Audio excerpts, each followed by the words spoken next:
I always knew you were a dark horse, Mr. Yang. Well, speak for yourself. Albert, if I had met you a few years ago, my creative career would have taken a more interesting turn. I heard you had something new in the works. What's it about? Let me guess. The Adventures of the Nameless. Well, it's early concept at the moment. The Express crew has given me a lot of food for thought. But still, when it comes to key plot points, I'm in need of some inspiration. Ooh, inspiration. How about, How about this? We give you some ideas. After all, when it comes to scripts, we're seasoned professionals. Security! Security! Security! The rules of this game are like reality. We all think we have infinite possibilities, but when you really analyze it, every question and answer is constrained by previous choices. Relax.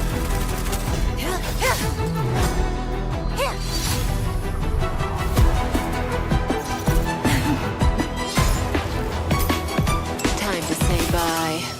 Boom.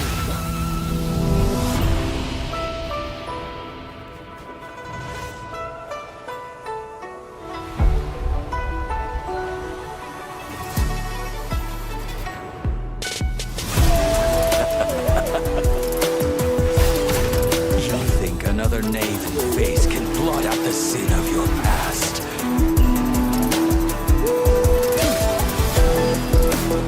Fail. Defend you. Release your full potential. The power you carry is the key to opening a way through to the ambrosial arbor. As coming here triggered your memory. What happens next is in your hands. You, and you. All three of you are staying right here. The karma of past lives changed the world of the present. I wish for you to despair, suffer, crumble, turn on one another, and destroy that which you love with your own hands.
Whether or not your world has a day-night cycle.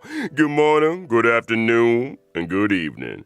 I'm your buddy Albert, and welcome to the version 1.2 Even Immortality Ends special program. Today, we have 3 special guests in the hot seats. Introducing! Hey guys, I'm Cheryl Texera, and I voice Kafka. Hey there, I'm Damon Mills, and I voice Blade. Hi, folks. My name is Corey Landis, and I voice Welt. Guys, it's great to have you with us. Man, that trailer was a roller coaster. Corey, your thoughts? Whoa, me already? Okay.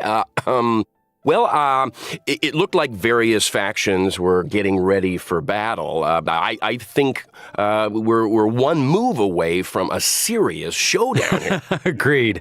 It was cool to see some new environments and enemies, too. I better get my team in order. You're gonna need to, my friend.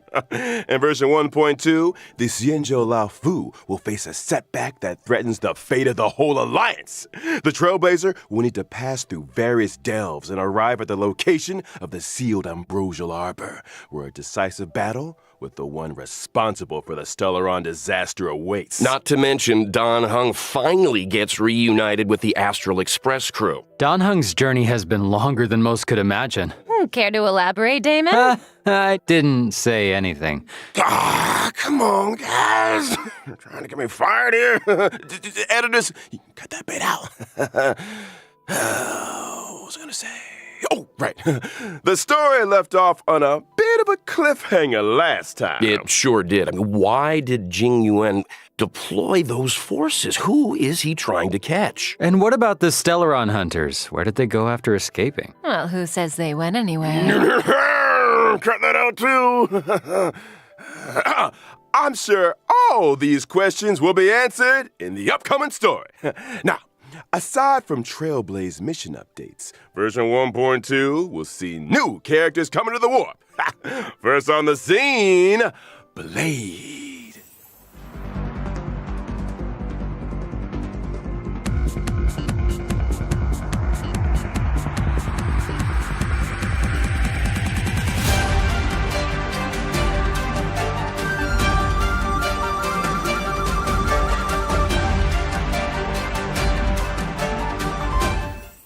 I have a question for Damon. If, say, there were 5 people, would I be one of them? I don't know. Yeah, me neither. Don't look at me. I don't know anything about anything. Okay? Well, I'm pretty sure I'm not one of the 5 people, but here is a fact for you. Whenever Blade gets scary, it's the Mara flaring up. Isn't he always scary? He usually does what I tell him. I should probably unpack that a little.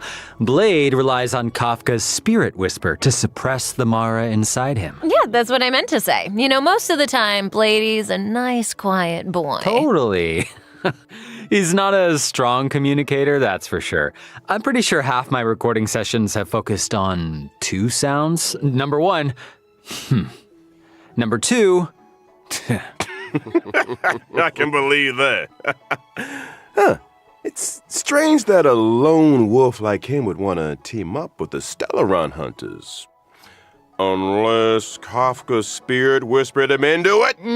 Kafka was more of a go-between. The real reason Blade joined was because Elio promised him the outcome he desired. Outcome? Meaning vengeance? Look, a certain someone on the Express has been having nightmares about this guy. Not just vengeance, a funeral. A funeral? his own to be precise. Through unexpected circumstances, Blade became immortal. His body recovers from the worst of sicknesses and the gravest of injuries, even from death itself. Those bandages aren't for show. For Blade, immortality isn't a blessing. It's a curse that follows him wherever he goes. Yikes. And I thought I had a problem, huh? Well, let's leave something to the imagination here. I'm sure our Trailblazers will find out more about Blade's backstory as things unfold. For now, let's take a look at what he's capable of on the battlefield. Blade is a wind-type character, following the path of destruction. By consuming his own HP, he's able to deal greater damage to enemies. And I guess that's the risk you take when you're immortal, huh? Blade's skill consumes a set amount of his own HP and initiates Hellscape. While Hellscape is active, Blade deals greater damage, and his basic attack is enhanced from Shard Sword to Forest of Swords. While Shard Sword is a single target attack, Forest of Swords deals damage to multiple enemies. I got a question.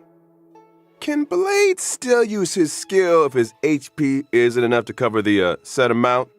In that situation, when Blade uses his skill, his HP decreases to 1. Ooh, that sounds a little dicey. A bit. Well, there's a silver lining. When Blade's HP decreases, his talent is triggered, granting him a charge. When charges are fully stacked, Blade unleashes a follow-up attack on all enemies and recovers a set amount of HP. When Blade unleashes his ultimate, his HP is set to 50% of his max HP, and he deals massive damage to a single target and adjacent enemies. HP for damage, huh? Interesting. No wonder he's so indifferent to being healed. Huh? And the more HP Blade loses, the more damage his ultimate deals. Yeah, it does. Blade's technique, Karma Wind, also consumes his HP and deals wind damage to all enemies after entering battle. Ooh, when it comes to taking damage, Blade should be more afraid of himself than his enemies. This hurts me more than it hurts you. Ooh. New ultimate line, anyone? We can't let Blade steal the show. It's time to talk about another Stellaron hunter. His partner in crime, Kafka.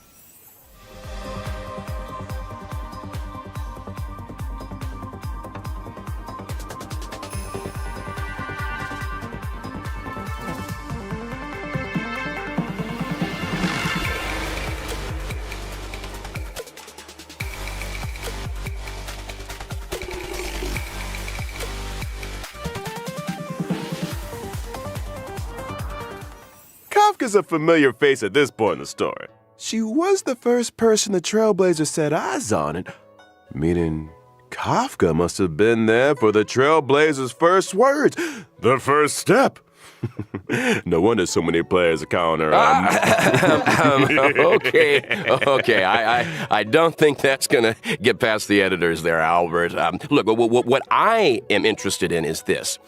Since Kafka appeared on Herta Space Station, she's managed to implant the Trailblazer with the Stellaron, hijack the Express's signals, and draw the crew onto the Cienjo La Fu. It almost feels like she has the Trailblazer's destiny in the palm of her hand. It's like Kafka said, when it comes to scripts, the Stellaron hunters are seasoned professionals. Well, that might be the case, but that's not to say the Trailblazers' choices aren't important. What's a script without a director? Reach the end of the story in your own way. I've got another question. Why did Kafka join the Stellaron Hunters? Ooh. So Kafka was born on Teriez 5, a planet that knows no fear. And literally, Kafka is unable to feel the emotion of fear, and therefore cannot comprehend the value of life. When Elio promised to bring about a change for her, she signed up without a second thought. Now, for someone who can't feel fear, she's pretty great at making others feel it. This scares you more than it scares me. You want me to use my spirit whisper on him, Albert? Yes. No. I mean, let's move on to Kafka's combat, shall we? Oh, yes. I thought you'd never ask. So Kafka is a lightning-type character following the path of nihility, and she can deal additional damage over time to enemies. Her skill deals lightning damage to multiple targets. If an enemy is afflicted with DOT, they receive an additional bout of DOT damage. That is to say, if an enemy is already afflicted with DOT, they receive additional damage both during their turn and after Kafka's attack. That's right. Not to mention, additional damage doesn't replace existing DOT. I mean, did you think Kafka was gonna take it easy on him? Come on. And separately, after an ally uses a basic attack, Kafka will launch a follow-up attack. Kafka's ultimate, on the other hand, deals lightning damage to all enemies with a chance of shocking targets and immediately dealing additional damage to those already shocked. Kafka's technique can attack all enemies within a set range and deals lightning damage to all enemies after entering battle. How elegant. Well, she likes elegant things, and there's a certain elegance to combat. Kafka's abilities are kind of terrifying. Her enemies are like flies trapped in a web, slowly taking damage until... Boom. Ooh, hey, that was pretty good. Yeah, From HP sacrificing maniacs and emotionless sociopaths to the coolest kid on the block, it's time to introduce our next character. What? Hey, that is a little harsh. Also, since when did Welt become the coolest kid on the block? Think again. I'm talking about the born and bred Bellabog hero, Luca! Oh, come on.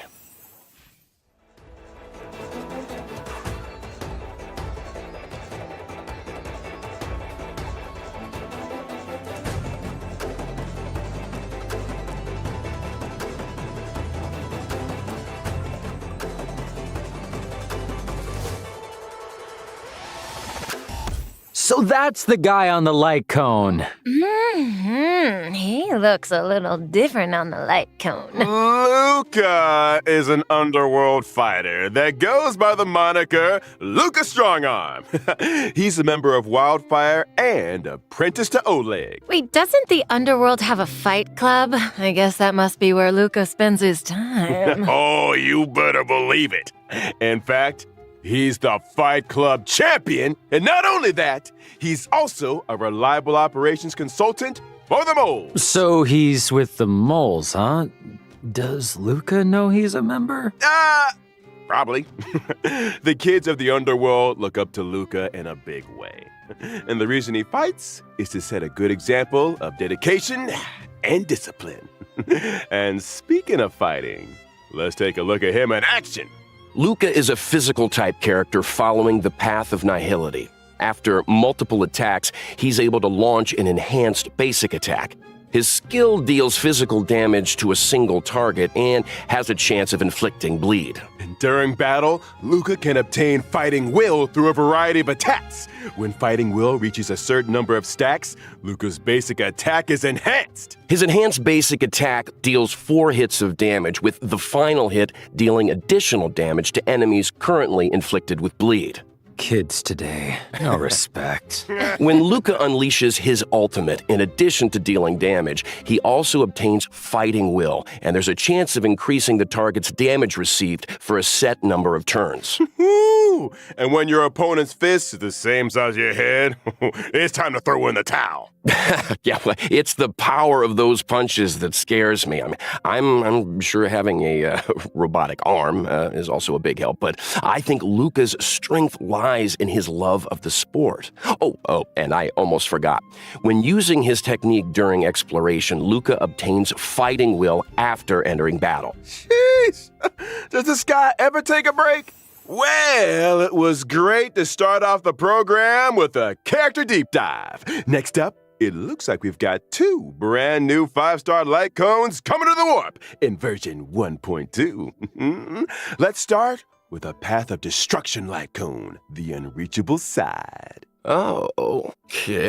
Question. The Paradise Blade mentions in his ultimate line, is that where he's standing right there?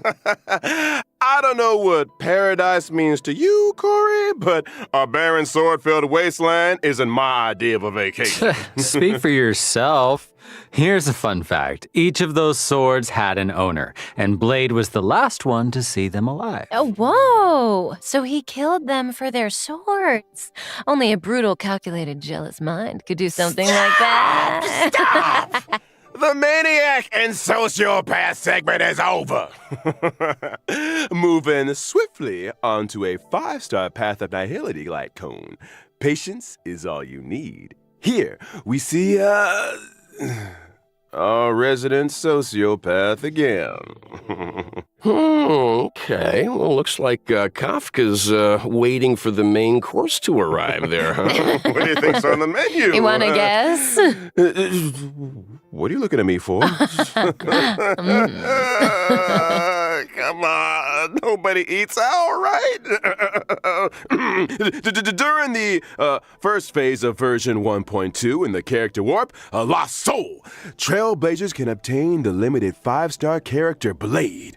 During the same phase in the Lycon event warp, the drop rate of the 5-star light cone, the unreachable side, will be boosted. And during the second phase of version 1.2 in the character warp, Nessun Dorma, Trailblazers can obtain the limited 5-star character Kafka and 4-star character Luca.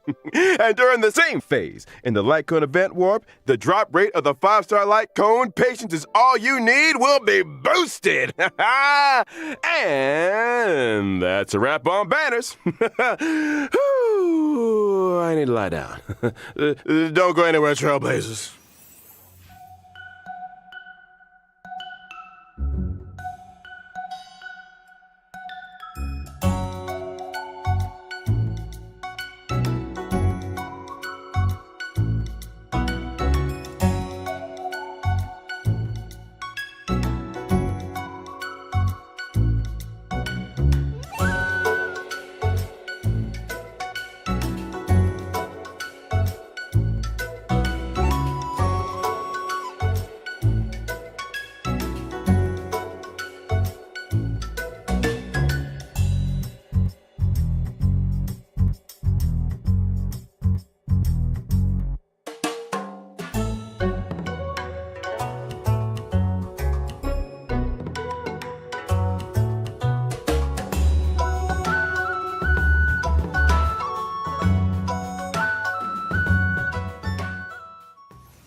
Welcome back, everyone! As mentioned at the start of the show in version 1.2, before the Trailblazers' decisive boss battle, they will need to pass through various delves.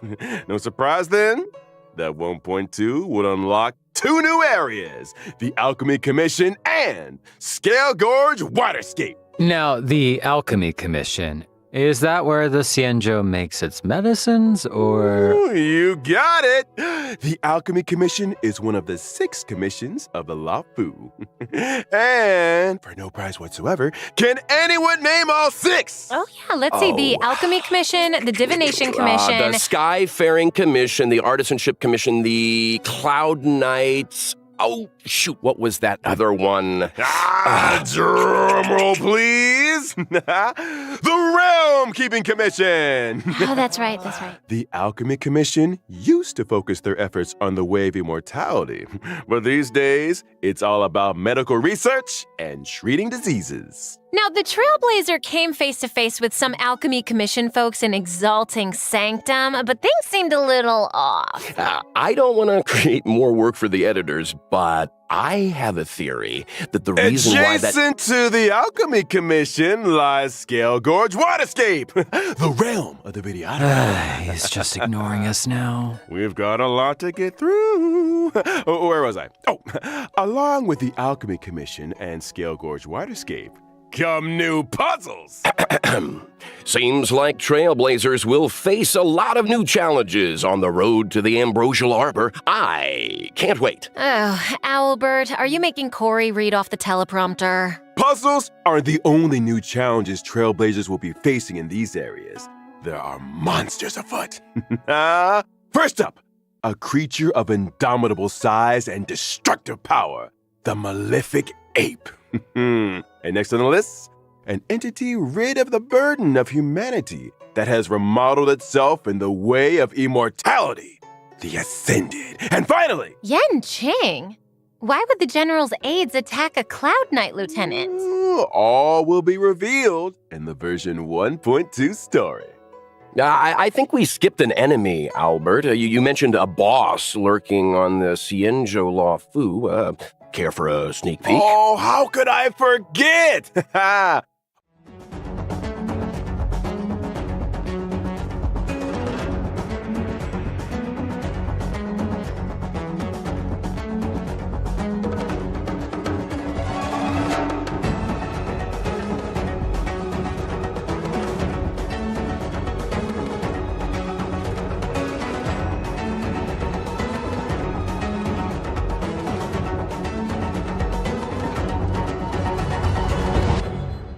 Hold on your hats, folks. It's Vantilia the Undying, wielder of the power of both the destruction and the abundance. In her first phase, she summons abundance lotuses which restore her HP and reduce the player team's skill points. Weakening her enemies and strengthening herself in one fell swoop? Yikes. That's why choosing the right moment to destroy those Abundance Lotuses is so important. Eliminating an Abundance Lotus recovers 3 skill points. Well, when you borrow something, you gotta give it back. Now, in her second phase, Fantilia uses her destruction power to summon Destruction Lotuses. These Lotuses reduce ally max HP and when in bloom, deal damage to a single target. So, should we just wait for them to stop blooming before we take them out? No, I doubt the power of the destruction is as simple as that.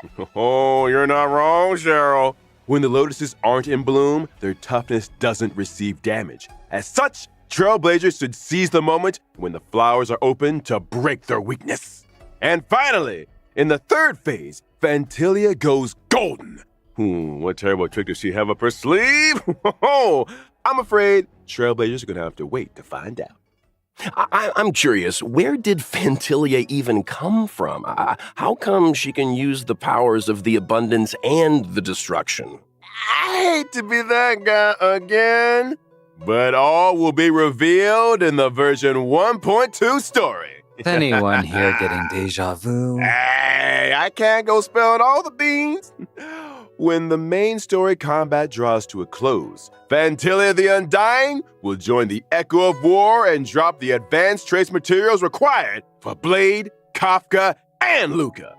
Regret of Infinite Okama. And a quick reminder, Trailblazers, Echo of War has a limited number of weekly rewards, so don't forget to plan ahead. Also, in version 1.2, Stagnant Shadow, Shape of Celestial, is arriving, which drops the brand new character Ascension material, Ascendant Debris. This is also the Ascension material required for Blade. Well, if I'm not mistaken, it's time to talk about version 1.2 events. Ooh, I've been waiting for this segment. Let's start with Tales of the Fantastic. The crisis on the Xianzhou Laofu has subsided, and the feats of the Nameless can be heard on every street corner. Starskiff Haven storyteller, Mr. Cien, is interested in the Astral Express's tale, eager to work his storytelling magic. Oh, yeah, the storyteller. I'm familiar with him. I wonder what he'll do with the Trailblazers story. His artistic license and collage editing bring all kinds of tales to life. Well, that's Mr. Cien, all right. To spruce up the tale, he's given us a set of protagonist models. Protagonist models? What's that? I hear it's kind of a magical object invented by one of the scriptwriters at the Immersion Club. It industrializes the scriptwriting process. As long as you follow its guidance, you'll be able to captivate an audience with your storytelling. To unleash the full potential of the protagonist models, the Trailblazer must accompany Mr. Cien into the past and visit historical battle locations. Now, the name might be a little dull, but don't underestimate the protagonist models. Different combinations have different effects. Once the protagonist models have been properly refined, Legend of the Trailblazer can be a runaway hit. Oh, this sounds like a fun event. Well, there's more where that came from. The next event is called Underground Treasure Hunt. The underworld appraiser, Bellaway the Miner's Lamp, is making a comeback. They say that in Belobog's great mine, ancient ruins have been discovered where many rare treasures and relics are waiting to be identified. However, according to the senior treasure hunter Axe, there exists a space beneath the ruins where relics of even greater value may be found. The only thing is, the road to the ruin depths is filled with all kinds of danger. Treasure hunters must steel themselves and explore sealed areas in order to progress deeper into the ruins. I'm sure these sealed areas are full of hidden treasures, but there's always a catch. Surprise and danger rolled into one. I'm sure Kafka would get a kick out of this. Treasure hunters will need endurance, courage, and insight if they want to succeed.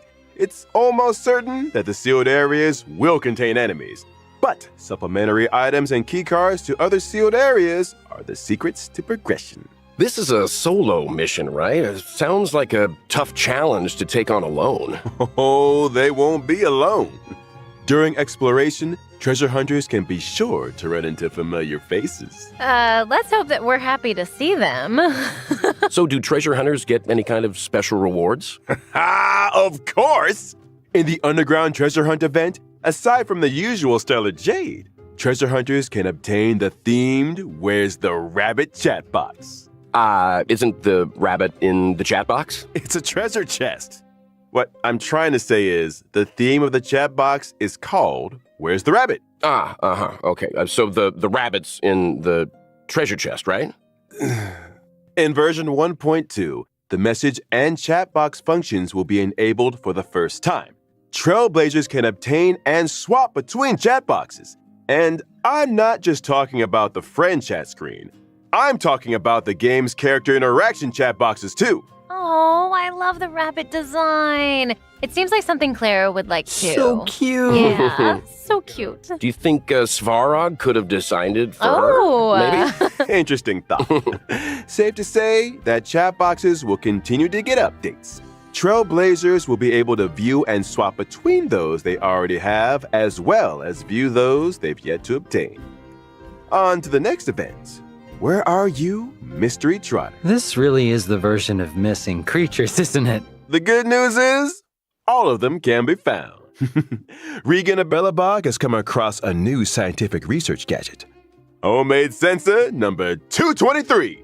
The device is able to detect mysterious coordinates that display abnormal readings. I recognize that abnormal reading. Isn't that just a trotter? Oh no, don't tell me that we have to fight it. I mean, sure, it's a little scary, but it's cute, right? If I told you it dropped Stellar Jade, would that change how you feel, maybe? Yeah, that thing's bacon. Yeah. Sorry. You know what's tastier than bacon? What?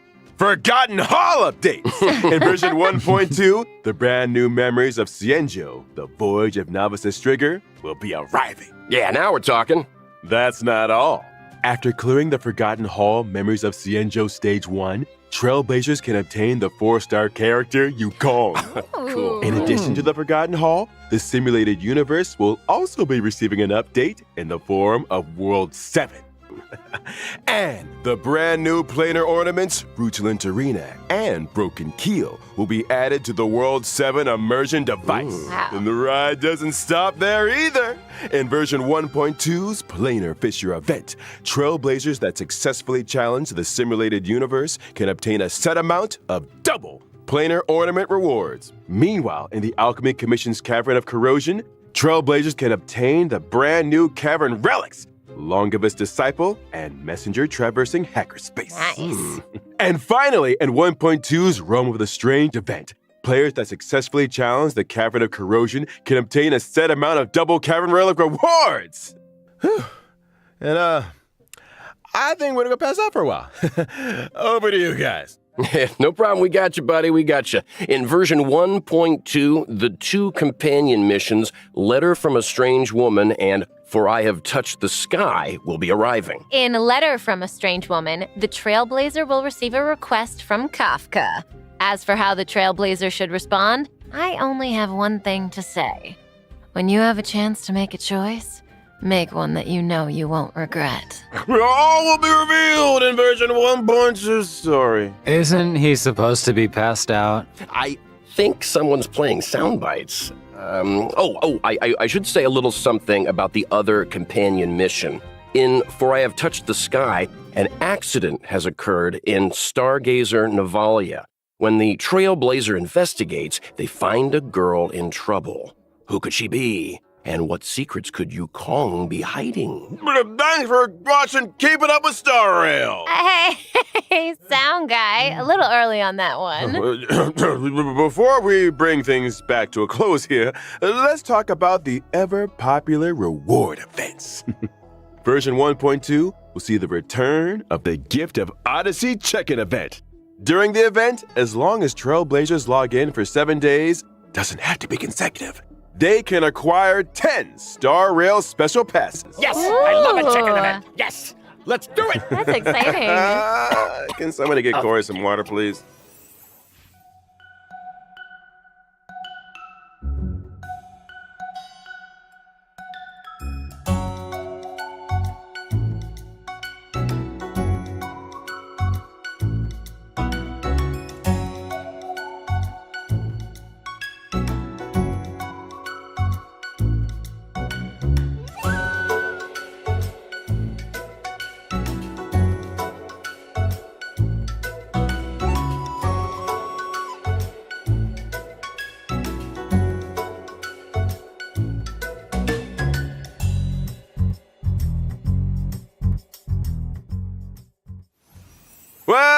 I said it last time, and I'll say it again.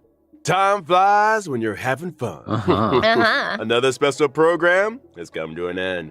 We talked about a lot of 1.2 features. You guys, got any favorites? Gotta be that boss fight for me. When the crew fought the Doomsday Beast and Cocolia, Welt was watching from the sidelines. This will be the first time we see him on the battlefield. Ooh. So watch your back, Fantilia. I'm excited to see more of Blade. Heck, I recorded enough fighting efforts to lay down an album. We better get some fight scenes, come on. Not to mention, it seems like him and Dan Hung are finally about to meet. Something tells me they're not going to settle things over a cup of tea. Uh-oh. As for me, it is all about Kafka. Although I am curious about the Tales of the Fantastic event, because this sounds like Trailblazers have plenty of room to get creative. Seems like we're all a little biased here. but Totally. one thing is for sure, 1.2 is a version to look forward to. Albert here has done a good job keeping us in check today, and there's still a lot of mystery out there for you Trailblazers to delve into. You guys were a handful, all right. But hey, we made it out alive. That's it for Honkai Star Rail version 1.2 special program, folks. Thanks again to all you Trailblazers for tuning in, and see you for the next one. Bye, So long. guys. Bye-bye. Cheerio.